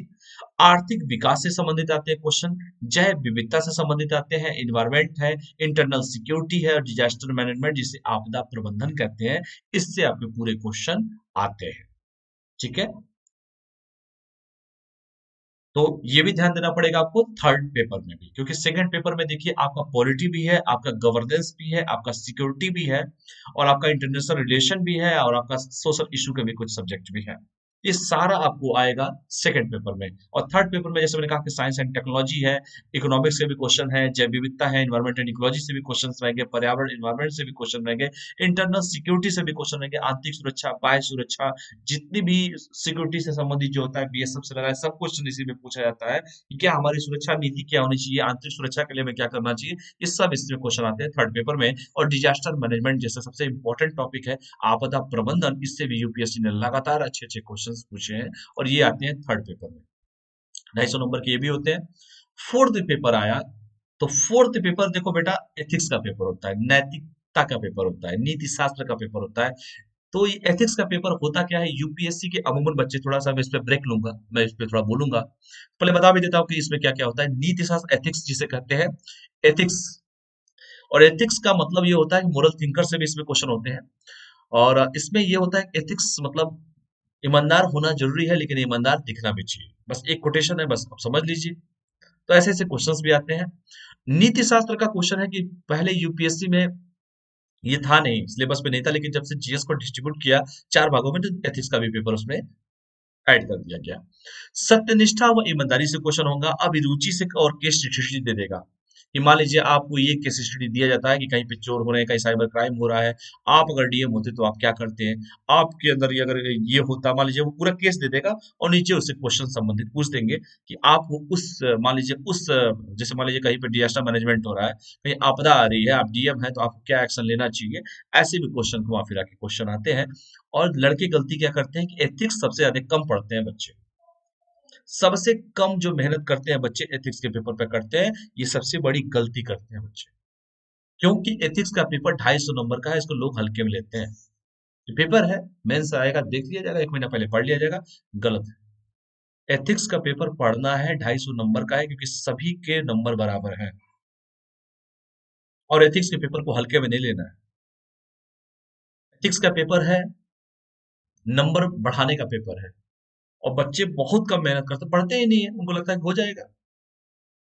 एथिक्स है, एथिकल चीजें हैं, क्या इसमें पढ़ना है, मोरल थिंकर क्या पढ़े इसमें। तो एथिक्स के पेपर इसमें से आते हैं, और इसको ध्यान से आप लोग देख लीजिएगा, 250 नंबर के पेपर होते हैं। तो आपको जो 1000 नंबर के टोटल है, इसी चारों पेपर के नंबर जो है, चारों पेपर के नंबर जोड़े जाएंगे। ये ध्यान से आप लोग देख लीजिएगा। आगे बढ़ते हैं, एथिक्स पे मेहनत करना पड़ेगा आपको। आगे देखिए, बुक लिस्ट की मैं बात करूं, तो इसमें देखिए प्री और मेंस, चाहे किसी की भी मैं बात करूं, तो आप लोग समझ गए ना, 1000 नंबर का आपका वो होता है, एसए का 250 नंबर का क्वेश्चन होता है, मतलब पेपर देना होता है। और आपको ऑप्शनल सब्जेक्ट जो 500 नंबर के होते हैं, दो प्रश्न पत्र होते हैं, फर्स्ट एंड सेकंड होते हैं, वो आपको चूज करना पड़ता है ऑप्शनल सब्जेक्ट, आपको वैकल्पिक विषय। और मैं वही कहा हूं कि वैकल्पिक विषय आपसे अच्छा कोई नहीं जान पाएगा कि आपको क्या लेना है, क्योंकि जिसमें आपकी रुचि रहेगी, वैसे मेरी रुचि किसी और सब्जेक्ट में है, आपकी रुचि कुछ किसी और सब्जेक्ट में है, तो आप ये डिसाइड करेंगे कि आपको ऑप्शनल सब्जेक्ट कौन सा चूज करना है। ऑप्शनल सब्जेक्ट वही चूज कीजिए जिसमें आप अच्छे से, आप उसको अच्छे से समझ पाते हो उस ऑप्शनल सब्जेक्ट को, जिसमें आपकी इंटरेस्ट हो, आपकी रुचि हो उसमें, वरना किसी कहने पे नहीं ऑप्शनल सब्जेक्ट लेना होता है। बुक लिस्ट देख लीजिए, हिस्ट्री के लिए क्या पढ़ना है आपको। इतिहास के लिए देखिए, प्राचीन भारत का इतिहास, मध्यकालीन भारत का इतिहास जो होता है, एंशियंट हिस्ट्री जिसे कहते हैं, और मेडिवल हिस्ट्री जो उसे कहते हैं, वो कक्षा 11 की एनसीईआरटी पढ़ के आप आराम से, जो दे रहा हूं उतना अगर फॉलो कर लो बेटा, तो परीक्षा से इससे बाहर क्वेश्चन नहीं आते हैं। एनसीईआरटी की मैं बात कर रहा हूँ, क्लास 11th और 11th की मेडिवल की और एंशियंट की एनसीईआरटी पढ़िए। और फिर जो मॉडर्न की अगर मैं बात करूं, बिपिन चंद्रा साहब की जो किताबें आती है एनसीईआरटी वाली, क्लास 12वीं क्लास की जो एनसीईआरटी थी, क्लास क्लास 12th की, उस एनसीईआरटी को पढ़िए, आधुनिक भारत का इतिहास, ये भी पढ़ सकते हैं। समकालीन विश्व का इतिहास, first and second, class 9th का एनसीईआरटी पढ़िए, और डीएन वर्मा की किताब पढ़ सकते हैं आप लोग। और आधुनिक भारत का इतिहास की बुक भी आती है, रेड कलर का बना होता है, जैसे एनसीईआरटी यहाँ पर है, वैसे ही बिपिन चंद्रा साहब की ये एनसीईआरटी भी छापा था उन्होंने। और बिपिन चंद्रा साहब ने, बिपिन चंद्रा की किताबें भी आती है, अब तो वो हम लोग के बीच में नहीं रहे बिपिन चंद्रा साहब, महान इतिहासकार थे ये। आधुनिक भारत का इतिहास जिसे कहते हैं बिपिन चंद्र की किताब है, उसको भी पढ़ सकते हैं आप। और आजादी के बाद भारत जो है, जैसे मैंने कहा सिलेबस में है ये, आजादी के बाद भारत, तो ये मेंस में जो पूछता है, जो सिलेबस में मैंने जीएस के फर्स्ट पेपर में बताया, तो आजादी के बाद भारत जो है बिपिन चंद्र की किताब आप लोग पढ़ सकते हैं। तो अगर इतना पढ़ लेते हैं बेटा, तो 15 से 20 क्वेश्चन जो आते हैं ना आपके प्री की मैं बात करूं अगर, तो ये तो आपको प्री में भी पढ़ना है और मेंस में भी पढ़ना है ये दोनों। तो हिस्ट्री तो ऐसा सब्जेक्ट है कि इसमें कुछ अपडेट करना ही नहीं है, जो हो गया वो हिस्ट्री है। तो इसमें से कम 50% क्वेश्चन आपके मॉडल से आते हैं, सबसे ज्यादा क्वेश्चन मॉडल इंडिया से क्वेश्चन होते हैं। और मॉडर्न इंडिया से क्वेश्चन होते हैं 1885 से लेके 1947 तक का। बस इतना पढ़ लो, 50 से ऊपर क्वेश्चन, मतलब 50% से ऊपर क्वेश्चन आपको मिल जाएंगे, ये मैं कह रहा हूँ। तो क्या क्या पढ़ना है हिस्ट्री के लिए? एंशियंट और मेडिवल के लिए एनसीईआरटी क्लास 11th क्लास की, और आपको मॉडर्न के लिए क्लास 12th का एनसीईआरटी पढ़ना है बिपिन चंद्रा साहब का। और मैंने कहा समकालीन विश्व का इतिहास वर्ल्ड हिस्ट्री के लिए कक्षा 9 और 9th का फर्स्ट एंड सेकंड पार्ट देख लीजिएगा एनसीईआरटी का, और डीएन वर्मा साहब की किताब देख लीजिएगा। और आधुनिक भारत का इतिहास बिपिन चंद्रा साहब का, और स्वतंत्रता के बाद का जो इतिहास है वो भी बिपिन चंद्रा साहब की देख लेंगे। इससे बाहर कोई क्वेश्चन नहीं मिलेगा आपको, हर साल पेपर में यहीं से क्वेश्चन उठा के दे दिए जाते हैं। ठीक है, प्री की बात कर रहा हूँ, और मेंस में भी ये काम देगा आपके। ठीक, चलिए आगे चलते हैं। कला व संस्कृति। तो कला व संस्कृति जिसे आर्ट एंड कल्चर कहते हैं, वो भारतीय कला का परिचय कक्षा 12th की एनसीईआरटी पढ़िए, और नितिन संघानिया साहब की बुक भी पढ़ सकते हैं आप लोग आर्ट एंड कल्चर के लिए। और भूगोल जियोग्राफी, जियोग्राफी के लिए 6, 7, 8 की ओल्ड एनसीईआरटी पढ़िए, जो पुरानी वाली आती है, उसकी फोटोकॉपी मिल जाएगी कहीं आप लोग को। भौतिक भूगोल की मूल सिद्धांत एनसीईआरटी पढ़िए कक्षा 11th की, और महेश बड़वाल साहब की बुक आती है उसको भी फॉलो कीजिए। और एटलस तो बहुत जरूरी है, क्योंकि पूरे देश को खोजना है, देश विदेश को खोजना है, कहाँ पे क्या है, तो एटलस तो भाई पढ़ना पड़ेगा ना। तो ऑक्सफोर्ड का एटलस आता है, जो भी एटलस आप यूज करते हो उस एटलस को आप यूज कर सकते हैं। तो ये पढ़ना है ज्योग्राफी के लिए। ठीक है, तो आर्ट एंड कल्चर भी हो गया, ज्योग्राफी भी हो गया, ये प्री और मेंस दोनों के लिए बता रहा हूँ बेटा, ध्यान से देख लीजिएगा आप लोग। ठीक है, तो आगे बढ़ते हैं हम। और भारतीय समाज, हमारी समाज के बारे में क्या करना है, इस पे तो कुछ भी लिख के चले आ जाएंगे आप लोग, लेकिन ऑथेंटिक लिखिए, उतना ही लिखिए जितना जगह दिया हो बस उतना ही लिखिए, कुछ ज्यादा मत लिखिएगा। भारतीय समाज के लिए लिखिए कक्षा 12 की एनसीईआरटी आती है, योजना, कुरुक्षेत्र, समाचार पत्र व इंटरनेट का भी यूज कर सकते हैं। और वैसे भी समाज में देख रहे हैं तरह तरह की घटनाएं, जैसे मान लीजिए समाज से रिलेटेड कोई भी घटना हो, चाहे जैसे महिलाओं से रिलेटेड घटना हो, या कोई मान लीजिए तरह तरह की घटनाएं देख रहे हैं, कोई नारी सशक्तिकरण की योजनाएं सरकार की तरफ से आ रही हो, या कुछ भी हो समाज से रिलेटेड कोई घटनाएं हो, तो आप लोग देख सकते हैं। उतना तो आप लोग परिपक्व तो है, उस पर तो सभी लोगों को महारत हासिल है ही। तो योजना की जो बुक आती है, मैगजीन आती है योजना की, कुरुक्षेत्र की, समाचार पत्र, न्यूज़पेपर और इंटरनेट का भी यूज कर सकते हैं। और खैर आप लोग तो समझदार हैं इस सब्जेक्ट में, मुझे उम्मीद है आप लोगों से। एक मिनट इधर पीछे आते हैं। भारतीय राज्य व्यवस्था, इंडियन पॉलिटी की बात देखें, भारत का संविधान, सिद्धांत एवं व्यवहार कक्षा 11th वाली एनसीईआरटी पढ़िए। और यम लक्ष्मीकांत की बुक है, ये रामायण रामबाण है बेटा, यम लक्ष्मीकांत साहब की बुक एकदम बड़ा अच्छे से सब कुछ दिया हुआ है, उसको भी आप लोग फॉलो कर सकते हैं। शासन व्यवस्था में देखिए सेकंड एआरसी की रिपोर्ट पढ़नी है, जिसमें सब नहीं पढ़ना है, 1, 4, 9, 12, 10th, 11th, 12th वाली बस पढ़नी है। बस इतने चैप्टर पढ़े हैं सेकंड आईआरसी वाले में। समाचार पत्र पढ़िए, मासिक पत्रिका, कोई भी मासिक पत्रिका आप पढ़ सकते हैं। पीआईबी की report, PRS, national book trust publication की सुशासन, ये भी आप यूज कर सकते हैं। ठीक है, पीआईबी मतलब प्रेस ब्यूरो ऑफ इंडिया। चलिए, तो शासन व्यवस्था के लिए ये आप फॉलो कर सकते हैं। सामाजिक न्याय के लिए देखिए क्या पढ़ना है, समाचार पत्र पढ़ना है, मासिक पत्रिका पढ़ना है, पीआईबी, पीआरएस, नीति आयोग की रिपोर्ट पढ़ना है, क्योंकि योजना एक ही जगह अब नीति आयोग की रिपोर्ट आ गई है, तो नीति आयोग पढ़ना पड़ेगा, 2015 में आया था। इंटरनेशनल रिलेशन के लिए क्या पढ़ना है भैया? इंटरनेशनल रिलेशन में मैं बार बार कहता हूँ कि हमेशा चेंजिंग होते रहते हैं इंटरनेशनल रिलेशन में। आज हमारे संबंध किसी देश से है, अच्छे हैं, भाई संबंध हो सकता है कल कोई और मीटिंग हो जाए। आज हमारे चाइना से संबंध है, आज हमारे पाकिस्तान से संबंध है, श्रीलंका से है, अफगानिस्तान से है, सभी दोस्तों से संबंध है, मालदीव से है। तो कुछ कुछ भी होता है तो बीच में जाहिर सी बात है कुछ अपडेशन करना पड़ता है। तो समय के अनुसार रोज परिवर्तन होते रहते हैं, रोज कुछ ना कुछ एमओयू होता रहता है, कुछ समझौता होता है, तो वो चीजें अपडेट करके पढ़ना पड़ता है। तो इसके लिए मिनिस्ट्री ऑफ एक्सटर्नल अफेयर की वेबसाइट यूज देखा करिए।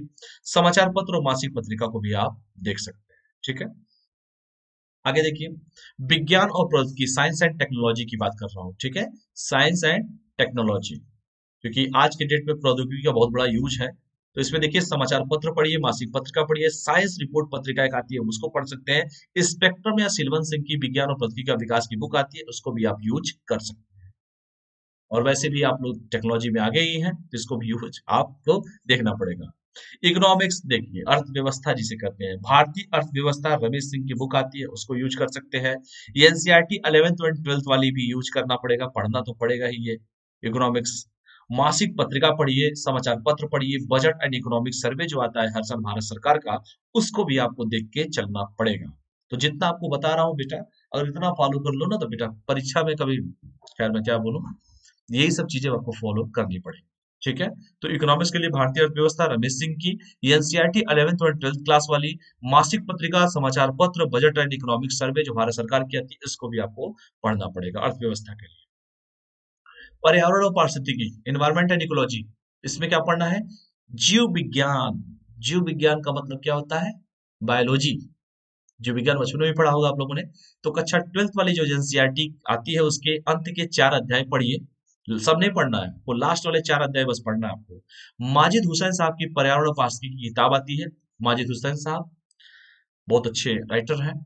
समाचार पत्र आता है और मासिक पत्रिका पर्यावरण पारिस्थितिकी की, इसको भी आप लोग पढ़ सकते हैं। और आज यूपीएससी में सबसे ज्यादा क्वेश्चंस भी एनवायरमेंट एंड इकोलॉजी पे बहुत फोकस कर रही है। ठीक है, तो जो भी समझौते होते हैं, चाहे कॉप समझौता हुआ, चाहे 1972 के जो भी आपके टाइगर रिजर्व से रिलेटेड हो गए या बाघ संरक्षण से रिलेटेड कोई मुद्दे हो गए, तो ये क्वेश्चन खूब पूछता है यूपीएससी, तो पर्यावरण पारिस्थितिकी में ये आप लोग फॉलो कर सकते हैं।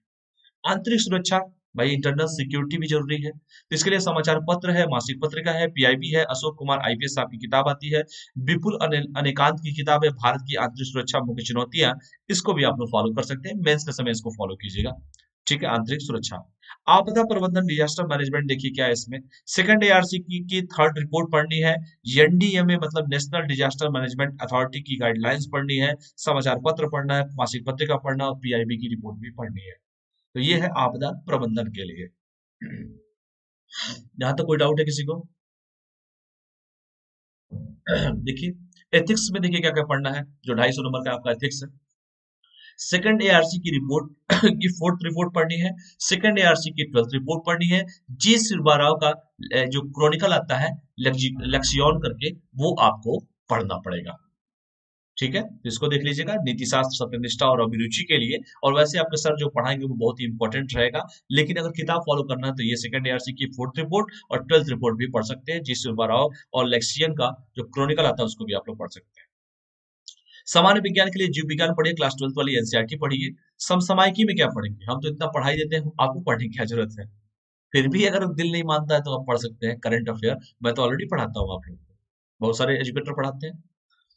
तो समसामयिकी ऐसा है कि सबसे ट्रम्प कार्ड ये रोल अदा करता है, क्योंकि आज जो क्वेश्चंस पूछे जाते हैं प्री में चाहे मेंस में, पूरे करंट अफेयर बेस्ड क्वेश्चन पूछे जाते हैं, चाहे पॉलिटी के भी करंट अपडेट पूछ देंगे, इकोनॉमिक्स के भी करंट अपडेट पूछ देंगे, बस हिस्ट्री के करंट अफेयर नहीं पूछे जाते हैं, बाकी सब के करंट अफेयर अपडेट पूछे जाते हैं।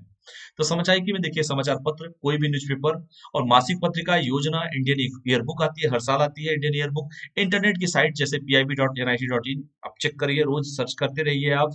और prsindia.org, India government dot in, इनकी वेबसाइट को भी आप रोज सर्च करके अपने करंट अफेयर को मजबूत कर सकते हैं। बाकी मैं तो हूं ही मजबूत करने के लिए आपके साथ, इसको भी आप लोग फॉलो कर सकते हैं करंट अफेयर पे, समसामयिकी पे। ठीक है, तो ये पूरा का पूरा जो डिटेल था मैंने आप लोगों को बताया। रणनीति क्या होनी चाहिए पहले, अब मैं सारी चीजें तो बता दिया ना मैंने, कुछ बचा तो है नहीं। अब मैं जो बोलूंगा ना उसको ध्यान से सुनिएगा। तो ये था, जो किताबें बतानी थी वो मैंने बताया, कितने नंबर के परीक्षा होने थे वो मैंने बताया, क्या नहीं करना है और क्या करना है ये भी अब मैं बताने जा रहा हूँ। ये चीजें अब लिखने की जरूरत नहीं है, आपको सिर्फ बताने के समय है। देखो बेटा एक चीज याद रखना, यूपीएससी की तैयारी मैंने इसे सबसे पहला का क्या कहा, कि बेटा 1 से लेके 1.5 साल तक पहले तैयारी कर लो, 1 से लेके 1.5 ईयर तक पर खूब बेटा तैयारी करो, खूब तैयारी कर लो, मन भर तैयारी करो, जी भर के तैयारी कर लो। और कोई पेपर नहीं देना है, कोई भी पेपर इसके बीच में नहीं देना है, मतलब जब तक तैयारी कर रहे हो ना, पेपर नहीं देना है, मैं लिख के दे रहा हूँ आप लोग को, नहीं देना है। क्यों नहीं देना है, इसके पीछे कारण बता रहा हूँ। हिंदी मीडियम का लड़का का दिमाग जो होता है ना, हर जगह एक जगह स्थिर नहीं रहता है वो, चाहे इंग्लिश मीडियम हो चाहे हिंदी मीडियम। मैं हिंदी मीडियम पे ज्यादा इसलिए कह रहा हूँ क्योंकि हिंदी मीडियम का जो रिजल्ट आ रहा है बहुत कम आ रहा है, इसके पीछे का लॉजिक क्या है मैं अब वो बताने जा रहा हूँ आपको। सबके लिए बता रहा हूँ, चाहे नए हो चाहे पुराने हो, मेरी बातों से समर्थन करें ना समर्थन करें, जो मेरे विचार है मैं वही बताऊंगा आपको। होता क्या है कि मिडिल क्लास फैमिली का बच्चा जाता है, मतलब सभी तो मिडिल क्लास फैमिली के ही बच्चे हैं, यूपीएससी की तैयारी करने जाता है। मैं कह रहा हूँ कि 1 से 1.5 साल तैयारी में लग जाता है। अब होता क्या है कि 6 महीना गुजरा नहीं, वो बच्चा करता क्या है कि अगर बीच में कोई फार्म आ गया, भाई उसके दोस्त बताना चालू कर देंगे, भाई फॉर्म आ गया है, फॉर्म भरना है आपको। कहा हाँ भाई भर देते हैं। तो वो दोस्त के कहने पे फार्म भरेगा, फिर खूब परीक्षाओं का फार्म भरना चालू कर देगा। उसको लगेगा कि मेरी तैयारी तो हो ही चुकी है, मैं तो हिस्ट्री पढ़ ही चुका हूँ, पॉलिटी पढ़ चुका हूँ, भाई अब तुम परीक्षा देना अभी से। नहीं, ये गलती नहीं करना है भाई। बाई दी वे अगर निकल गया तो चलो ठीक है, प्री निकल जाएगा, मेंस कैसे दे दोगे जब तुम्हारी तैयारी ही नहीं है? तो ये जादू की छड़ी थोड़े है कि गोला मार के चले आओगे। ये मेंस तो लिखित परीक्षा होती है ना। अब 6 महीने गुजरे नहीं, आप पेपर देना लगातार चालू कर देते हो, जो भी परीक्षा आती है सबके फॉर्म भरना चालू करते हो। ये गलती करते हैं आप लोग, और ये आप नहीं लाखों लड़के गलती करते हैं ये गलती। उसके बाद होता क्या कि प्री बच्चे का मान लो गया, प्री क्वालिफाई नहीं हुआ, लड़के का मोरल डाउन। और यार प्री नहीं हुआ, हम तो 6 महीने से तैयारी कर रहे हैं। इसीलिए मैंने कहा कि 1 से लेके 1.5 साल तक मैंने खूब जी भर के तैयारी कर लो, पूरा सिलेबस पढ़ लो, जितना सिलेबस दिया पूरा चार्ट डालो सिलेबस को, कहीं से भी कोई क्वेश्चन आए। यूपीएससी ये थोड़े कहा है कि 100 क्वेश्चन मैं प्री का दूंगा तो 100 में 100 लेके आओ, या स्कूल की पढ़ाई थोड़े है। वो तो कहता है कि 100 में सिर्फ यार 60% ला दोगे ना, प्री क्वालिफाई हो जाओ। इसलिए मैं बार बार आप लोग से कहता हूँ ना, टेस्ट देते रहिए, टेस्ट दीजिए, अपने आप को इवेलुएट कीजिए। ये बार बार मैं कहता हूँ आप लोगों से जब भी मैं पढ़ाता हूँ, क्योंकि टेस्ट से ही तो पता चल पाएगा कि आप वाकई में पढ़ क्या रहे हैं। तो मैंने कहा कि सबसे पहला काम ये करना है कि 1 से 1.5 साल तक ईमानदारी से पहले तैयारी करना है। तैयारी की पूरे डिटेल को पहले देखिए, उसके फिक्स सिलेबस को देखिए कि उसका सिलेबस क्या है, उस सिलेबस के अनुसार अपनी रणनीति को तय कीजिए कि जो सिलेबस दे रहा है, सिलेबस के इर्द गिर्द कहीं नहीं जाएंगे, हम सिलेबस से फॉलो करेंगे। आप जहां पढ़ते हैं वहां पे लगाइए, चार्ट लगाइए कि मेरा ये सिलेबस है, मेरा हिस्ट्री का सिलेबस है, मेरा पॉलिटी का प्रीवियस सिलेबस है, मेरा ज्योग्राफी का सिलेबस है, इकोनॉमिक्स का सिलेबस है, और जो भी है इंटरनेशनल रिलेशन भी कुछ क्वेश्चन आते हैं उससे भी है, और करंट अफेयर भी है, एनवायरमेंट एंड इकोलॉजी भी है, ज्योग्राफी भी है, पॉलिटी भी है, हिस्ट्री भी है, आर्ट एंड कल्चर है। जो भी सिलेबस है आपका, प्लस सिलेबस को एक बार गंभीर से सरसरी निगाहों से देख लीजिए कि भैया इन्हीं में से हमको पढ़ना है, इसके बाहर नहीं पढ़ेंगे हम कुछ। हमारा जो सिलेबस है हम उस चीजों को पढ़ेंगे, जो सर ने कहा जो चीजें इंपॉर्टेंट इंपॉर्टेंट लिखेंगे हम, और अपना खुद का एक नोट्स बनाएंगे। तो मैंने कहा ना कि 6 महीने 12 महीने तक बेटा कोई पेपर नहीं देना है। उससे होता क्या है कि मान लो 1 से 1.5 साल आपने तैयारी किया, बीच में पेपर दे दिया, 2 3 प्री क्वालिफाई हुआ नहीं, मोरल डाउन हो गया, फिर घर वाले कहेंगे कर क्या रहे हो। तो मैं कह रहा हूं कि पहले तैयारी करने के लिए पेशेंस सबसे पहला सूत्र है, धैर्य। धैर्य ये जो शब्द है ना, ये सभी में नहीं आता है। ये शब्द सिर्फ नाम है, पेशेंस और धैर्य जिसे कहते हैं। सबसे पहली जो चीज मैं आपको दूंगा, चाहे आप तैयारी के पहले की बात हो, चाहे तैयारी की बात हो, या जीवन में हर क्षेत्र की बात हो, चाहे आप सेलेक्ट हो जाओ उसके बाद भी मैं बोल रहा हूँ, आपको धैर्य रखना पड़ेगा, पेशेंस रखना पड़ेगा। किसी भी फील्ड में पेशेंस रखना पड़ता है। भगवान श्री राम एक बैग भगवान श्री राम नहीं बने, मर्यादा पुरुषोत्तम राम बने तब, जो धैर्य के साथ उन्होंने हर चीज को सही तरीके से खेला। रावण को मारना था, उन्होंने मारा उसको, लेकिन उसके लिए रणनीति बनाई थी। ऐसा थोड़ी था कि एक बार पहुंच गया और लंका में जाके मार के चले आते हैं। उन्होंने पेशेंस के साथ कैसे कैसे क्या करना है, क्या अप्रोचेज होने चाहिए, किस तरीके से वो खेलना उन्होंने खेला। तो वही मैंने कहा, पेशेंस रखोगे आप, और ये बहुत जरूरी है। इसलिए 1 से 1.5 साल तक कोई तैयारी नहीं करना है। तो मतलब तैयारी यूपीएससी की सिर्फ करना है, ये नहीं कि आप जाके वनडे एग्जाम की तैयारी कर दें, आप जाके एसएससी की तैयारी करने लगे, बैंक की तैयारी करने लगे, रेलवे की तैयारी करने, ये सब नहीं करना है भाई। अक्सर लड़के यही करते हैं, पहली बार जाएंगे, 1 से 1.5 साल सही से तैयारी नहीं करेंगे, दिमाग उनका इधर उधर घूमता रहता है कि यार चलो हम एसएससी का भर दें, हम बैंक का भर दें, हम रेलवे का भर दें। तो यार यूपीएससी की तैयारी करने आए हो, एसएससी की तैयारी करने आए हो, ये गलती नहीं करना है बेटा आपको। तो 1 से 1.5 साल तक मजे से तैयारी कीजिए।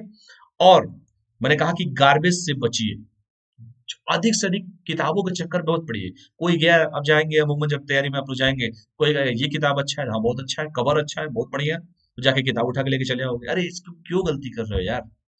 क्या आपको अपने मटेरियल पे भरोसा नहीं है? कोई कह देगा उस पे भरोसा है, आपके टीचर पे भरोसा नहीं है। आपका टीचर या तो मैं पढ़ा हूं तभी तो आपको पढ़ा रहा हूँ, क्यों किताबों के इतना चक्करों में आप पढ़ोगे? तो गार्बेज से बचे, अपने अपने जो जहाँ बैठते हैं आप लोग, जहाँ पढ़ाई करते हैं, लाइब्रेरी मत बना के वहां पे रखिए कि पूरा लाइब्रेरी की तरह सजा लिए हैं, जैसे कि हमको बैठ के रिसर्च करना है। रिसर्च करने वाले को यूपीएससी नहीं बुलाती है। यूपीएससी बुलाती है सिंपल ग्रेजुएशन बच्चों को, जो ग्रेजुएट किए हो। आप ग्रेजुएशन किए, आप जाइए यूपीएससी में, मोस्ट वेलकम है, तैयारी में आप जाइए। तो गार्बेज से बचें, और बिना मतलब की चीज पढ़ने में समय बर्बाद ना करें। ये नहीं कि कोई कहे कि अरे यार 1947 के बाद क्या हुआ, लगे डिबेट करने, कितने क्वेश्चन आते हैं उसके बाद। मैंने तो आपसे कहा सिलेबस में है, लेकिन क्वेश्चन कितने आए हैं। तो जहां से क्वेश्चन नहीं है वहां पे क्यों जाके अपना समय बर्बाद कर रहे हैं आप लोग। आप दिखाइए मुझे 1947 के बाद कितने क्वेश्चन पूछे गए अभी तक। आपको जानना है, ये फैक्ट है, ये सच्चाई है कि आपको जानना है, लेकिन उतना ही पढ़े जितना आपको लिमिट हो। आप प्रीवियस ईयर के क्वेश्चन पेपर को 10 बार देखिए, सरसरी निगाहों से देखिए कि यार क्वेश्चन पूछ कैसे रहे हैं, हम पढ़ क्या रहे हैं, क्वेश्चन पूछ क्या रहे हैं। इसलिए तो मैं बार बार कहता हूँ, अपने जहाँ रूम है आप लोगों का, आप अपना पूरा पूरा सिलेबस वहां पे लगाइए। भगवान की पूजा करते हैं, बहुत अच्छी बात है, श्रद्धा है भगवान के ऊपर सभी की, हमारी भी श्रद्धा है। लेकिन वहां पे सिलेबस अपना लगाइए और उस सिलेबस को रोज देखते रहिए। अपना मैप लगाइए, मैप में रोज मैपिंग करते रहिए, कौन सा देश कहाँ पर है। और धीरे धीरे एक बैग करके धीरे धीरे चीजें होती हैं यार। मैं बार बार कहता हूँ, मॉडर्न हिस्ट्री के हिसाब से मैं बताऊं तो गांधी जी का हर आंदोलन देखोगे ना स्पॉन्टेनियस था, बढ़ता जा रहा, स्वतः स्फूर्त आंदोलन था। वो आंदोलन करते थे, फिर रुक जाते थे, फिर आंदोलन करते थे, फिर रुक जाते थे, फिर आंदोलन करते थे। और वही आदमी जो जो चौचरा हत्याकांड होता है, कहते हैं आंदोलन स्थगित करो, और वही 1942 में कहते हैं डू या डाई, करो या मरो। तो सिखाना क्या चाहते थे वो यही सिखाना चाहते हैं, आत्मनिर्भर बनो बेटा। वो ये सिखाना चाहते थे कि अभी लोग वाकई में समझ स्वतंत्रता का मतलब नहीं समझ पा रहे हैं। तो उनका हर आंदोलन आप देखेंगे स्पॉन्टेनियस चलता है, स्वतः स्फूर्त चलता है। तो वैसे ही आपको धीरे धीरे तैयारी भी स्वतः स्फूर्त तरीके से करनी है, धीरे धीरे। एक बैग नहीं कि एक ही बार सब उठा के लेके पढ़ लिए, ना ना, ये सब नहीं करना है। आराम से पढ़िए, 2 घंटा पढ़िए, 1 घंटा पढ़िए, 3 घंटा पढ़िए, धीरे धीरे चीजों को बढ़ाइए। ये जो लोग कहते होंगे कि 10 घंटा पढ़ता था, 12 घंटा पढ़ता है, दूसरे को कहने पे मत जाइए।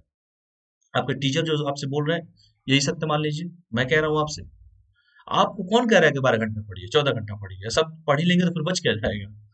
यूपीएससी थोड़ी कहती है कितने घंटे पढ़िए, उसको कहती है कि सिंपल प्रीलिम्स क्वालिफाई करो, मेंस में ये दिया हुआ ये टॉपिक है, इसको पढ़ना है और आपको आगे बढ़ना है। तो ये समय बर्बाद नहीं करना है आपको। बार बार चीजों को दोहराइए, एक ही किताब पढ़िए, जैसे मैंने बिपिन चंद्र साहब की किताब कहा है, उसी को पढ़िए, 10 बार नहीं 100 बार पढ़िए। पेपर में जाकर उठा के क्वेश्चन पेपर देखो, 10 साल का पेपर देखो, और बिपिन चंद्र साहब की किताब देखो, देखो क्वेश्चन पूछा है कि नहीं उसमें से। लाइन बाय लाइन उठा के पूछ दोगे, क्वेश्चन वहीं से पूछेगा। तो बाकी तो टीचर्स आपके हैं, आपके मेंटर हैं, मैं आप लोगों को सिर्फ एक रास्ता दिखा सकता हूँ। परीक्षा आपको देनी है, परीक्षा आपको पास करना है। तो गार्बेज से बचे और अधिक से अधिक किताबों का बोझ अपने सर पे ना लेके घूमे। कि जो अगर कोई दोस्त कहे कि हिस्ट्री में ये अच्छी किताब है, मैंने सुना है, मैंने पढ़ लिया, भाई तुमने पढ़ लिया ना, हमको नहीं पढ़ना है। हमको अपने टीचर पे पूरा भरोसा है। हमको जो पढ़ना हम वो पढ़ेंगे, तुमको जो पढ़ना वो पढ़िए, कोई दिक्कत नहीं है।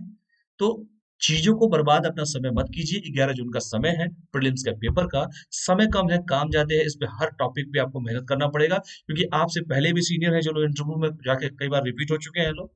कुछ लोग मेंस वाले भी मिलेंगे, कुछ लोग तो शुरुआती दौर के मिलेंगे, कुछ लोग पहले से संघर्ष कर ही रहे हैं वो लोग। और जो भी पढ़े सही तरीके से पढ़े, बार बार पढ़े, बार बार दोहराना जरूरी है। अब मान लीजिए कुछ भी पढ़ते हैं, न्यूज़पेपर पढ़ते हैं, तो न्यूज़पेपर आप पढ़ते हैं, तो पहली बात कि हिंदी में कोई ऐसा न्यूज़पेपर नहीं है। जो सच्चाई अगर मैं बताऊं तो हिंदी में कोई ऐसा न्यूज़पेपर नहीं जो मैं कहूँ यूपीएससी लायक वो न्यूज छापता भी है। ये सच्चाई है। दैनिक जागरण का राष्ट्रीय संस्करण आता है, कुछ अच्छा है, ठीक है, देखते रहिए, उसको कोई दिक्कत नहीं है। तो अगर न्यूज़पेपर की मैं बात करूं तो न्यूज़पेपर में दैनिक जागरण का राष्ट्रीय संस्करण आता है। राष्ट्रीय संस्करण की मैं बात कर रहा हूं, ध्यान दीजिएगा, राष्ट्रीय संस्करण आता है, ठीक है, उसको आप फॉलो करते रहिए। जनसत्ता आता है, हिंदी में अगर किसी को पढ़ना है तो। और दैनिक भास्कर आता है, उसको पढ़ते रहिए। मैं किसी का प्रमोशन नहीं कर रहा हूँ, बस न्यूज़पेपर का नाम बता रहा हूँ। और बेटा सबसे ज्यादा अगर क्वेश्चन पूछोगे यूपीएससी क्वेश्चन कहाँ से बनाती है, तो मैं सिर्फ एक न्यूज़पेपर का नाम लूंगा, उसका नाम है द हिंदू।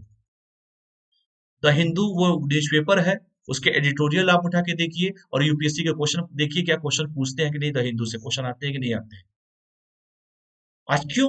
क्योंकि हिंदी में कोई है ही नहीं अखबार, तो आप कहाँ से पढ़ेंगे। उनको बस राजनीति से मतलब, राजनीति मत पढ़िए आप, पेपर में पहले ये हिंदी के पेपर में देख लीजिए कहाँ आपको काटना है, उसको काट दीजिए तुरंत, देखना ही नहीं है उसको। हमसे क्या मतलब है किसी रैली फैली से। हमारा यूपीएससी के सिलेबस में जो चीज इंपॉर्टेंट है हम उसको पढ़ेंगे, वरना सबको काट के चलिए आगे बढ़िए। द हिंदू पढ़ना पड़ेगा, क्योंकि द हिंदू में अगर 1 से 1.5 घंटा 2 घंटा अगर दे भी रहे हैं शुरुआत दौर में, तो बेटा ये बात यकीन मानो कि जीएस का पेपर जो बनता है द हिंदू से मैक्सिमम क्वेश्चन आते हैं। इसलिए पेपर पढ़ने की हैबिट भी रखनी पड़ेगी आपको। और जैसे मैंने कहा कि एक ही किताब को 10 बार नहीं 100 बार पढ़िए, और जो पढ़िए उसको रिपीट करिए, रिकॉल करते रहिए, सोचते रहिए, मंथन करिए उसके बारे में। यही एक रणनीति है, बाकी दुनिया का कोई रणनीति, सब यही बताएंगे आपको। बाकी क्या कोई बताएगा आपको। परीक्षा आपको देना है, परीक्षा आपको क्वालिफाई करना है, परीक्षा को आपको बीट करना है, तीसरा भी क्या बताएगा उसमें। इसलिए समय कम बचा हुआ है, कभी भी परीक्षा देना हो, 21 में देना हो, 22 में देना हो, 23 में देना हो, 18 जनवरी से बैचेज भी स्टार्ट हो चुके हैं। आपको बस टीचर आपको बता सकता है कि यहाँ से आपको जाना है कहाँ तक। ये थोड़े बता पाएगा रास्ते में कैसे कैसे रुकना, वो तो आपको चलना है ना। हम एक गाइडेंस दे सकते हैं आपको। इसलिए मैंने कहा कि 1 से 1.5 साल तक कोई पेपर नहीं देना है। ओनली जितना तैयारी करना है सिर्फ तैयारी करना है। अपने ऑप्शनल को बीट स्ट्रांग रखिए। एस्से एस्से पे मैं अगर आप बात करूं तो एस्से पे लड़के क्या करते हैं, क्या है कि एस्से लिखते हैं परीक्षा के 1 महीना पहले। मैं कहूंगा कि हर महीने कुछ भी गोजो। मैं शुरुआती में ये नहीं कर रहा हूं बहुत अच्छा आप एस्से लिख दोगे, ऐसा नहीं है। 2-3 पेज, 4 पेज, 1 पेज गाना ही लिखिए ना, कोई दिक्कत थोड़े है। अब तो इससे भी ऐसे ऐसे क्वेश्चन उठा के पूछ रहे, कुछ भी पूछ दे रहे हैं वो। इससे जो है निबंध जो है बिना बंधन के होता है, जिसे निबंध कहते हैं हिंदी में, वो बिना बंधन के होता है। तो निबंध जो लिखिए वो कम से कम रोज हर हफ्ते एक निबंध तो लिखने की कोशिश कीजिए। आप लोग कुछ भी लिखते हो आप, ये मैटर नहीं करता कि शुरुआती दौर में मैं ये नहीं कहूंगा कि बहुत अच्छा आप लिख देंगे। आप किसी भी मुद्दे को, मान लीजिए कोई ज्वलंत मुद्दा चल रहा हो इस समय देश में, तो उस मुद्दे पे लिखिए 2-4 शब्द, आपके भी तो होने चाहिए। क्या दूसरों के व्यू आप लोग काम आएंगे क्या? आपके भी तो कोई पर्सनल व्यू होते होंगे ना। आप उस मुद्दे पर देखिए, आप देखिए कैसे, और एक बैग धीरे धीरे करते करते करते करते श्रृंखला चलती चलते कब आपको पूरा हो जाएगा ये पता भी नहीं चलेगा आपको। इसलिए निबंध, और वो जो निबंध का, जैसे मैंने कहा निबंध का मतलब होता है बिना बंधन का। तो निबंध का जो पेपर है वो पेपर बहुत इंपॉर्टेंट पेपर होता है, 250 नंबर के होते हैं वो। तो ये नहीं कि परीक्षा के 1 महीना पहले आप निबंध लिखना चालू कीजिए। इसलिए निबंध के हर हफ्ते हर महीने कम से कम एक छोटा सा ही निबंध लिखना चालू करिए। गलती सही जो भी होगा वो बात की चीजें हैं, जो गलत होगा गलत होगा, कोई दिक्कत नहीं है, कौन चेक करने आ रहा है आपको। इसलिए निबंध पे फोकस कीजिए। जैसे मैंने कहा किताबों के ज्यादा चक्कर में मत पड़िए। कोई मित्र, कोई सखा सहेली आपके कहे कि ये किताब अच्छी है इसको खरीद लीजिए, तो ये सब फालतू चीजों पे मत जाइए। आप एक ही किताब खरीदिए, उसी को फॉलो कीजिए। और हर जगह घूमने से बढ़िया है रूम को अपने लाइब्रेरी मत बनाइए, वरना लाइब्रेरी की दुकान वाला खुद आईएएस बन गया होता है। जो दुकान खोले हैं वो तो खुद आईएएस बने होंगे, अगर उनके पास तो किताबों का भंडार है उनके पास, बुक स्टोर वालों के पास। इसलिए सही गाइडेंस लीजिए, और एक किताब को, जैसे मैंने कहा बिपिन चंद्रा किताब पढ़नी है, आप एनसीईआरटी की बुक उठाइए, 12th की बिपिन चंद्रा उठाइए, देखिए मॉडर्न हिस्ट्री क्वेश्चन पूछे हैं कि नहीं पूछे हैं आपसे। तो उन चीजों से बचिए। जितना बचेंगे, जितना लोड कम लेंगे, और मेडिटेशन कीजिए, अपने शरीर पे ध्यान दीजिए, और ज्यादा दिमाग पे जोर ना लगाइए। छोटा सा दिमाग है, सॉफ्टवेयर है, कहीं भी करप्ट हो सकता है। तो और जो पढ़िए एथेंटिक पढ़िए, सही तरीके से पढ़िए, बार बार उसको रिकॉल कीजिए। यही रणनीति है, बाकी कोई रणनीति नहीं है। दुनिया के कोई भी टीचर आ जाए, दुनिया के कोई भी मेंटर आ जाए, कोई भी आईएएस आ जाए, डीजी आ जाए, कोई भी आ जाए, यही कहानी सुनाएगा वो भी। कि रिपीट, बार बार रिपीट करिए, बार बार पढ़िए चीजों को, बार बार दोहराइए चीजों को, दोहराव बहुत जरूरी है। और तीसरी बात, स्टूडेंट बन के ही पढ़ेंगे तो अच्छा है। ये नहीं कि मैं बहुत बड़ा हो गया हूँ, मैं तो यूनिवर्सिटी से निकला हुआ हूँ, मैं अब तैयारी कर रहा हूँ, मेरे तो ये, ऐसा ऐसा नहीं करना है। और तैयारी में यही होता है, तैयारी में शुरुआत में आएंगे आपको लगेगा कि यार आज ही मैं आईपीएस बन गया, आज ही मैं आईएएस हो गया, मैं कलेक्टर, ये सब फालतू की चीजें दिमाग में मत रखिए। सपने रखिए, कोई दिक्कत नहीं है, लेकिन सपने को साकार करने में अगर सही ऊर्जा लगाएंगे तो सही रहेगा भी। ये नहीं किसी जगह उल्टा उलझ लिए, ऐसा फालतू काम नहीं करना है। तो मैंने इससे कहा है हर हफ्ते लिखिए इससे। फिर मैंने कहा कि 1 से 1.5 साल जो तैयारी का दौरान है कोई परीक्षा मत दीजिएगा। क्योंकि इसलिए मैं कहता हूँ बार बार परीक्षा मत दीजिएगा कि एक बार भटकाव अगर हो गया, एक बार आपने फॉर्म दे दिया, प्री नहीं हुआ, तो बेटा ऐसा मोरल डाउन होता है कि लड़का फिर चढ़ नहीं पाता है।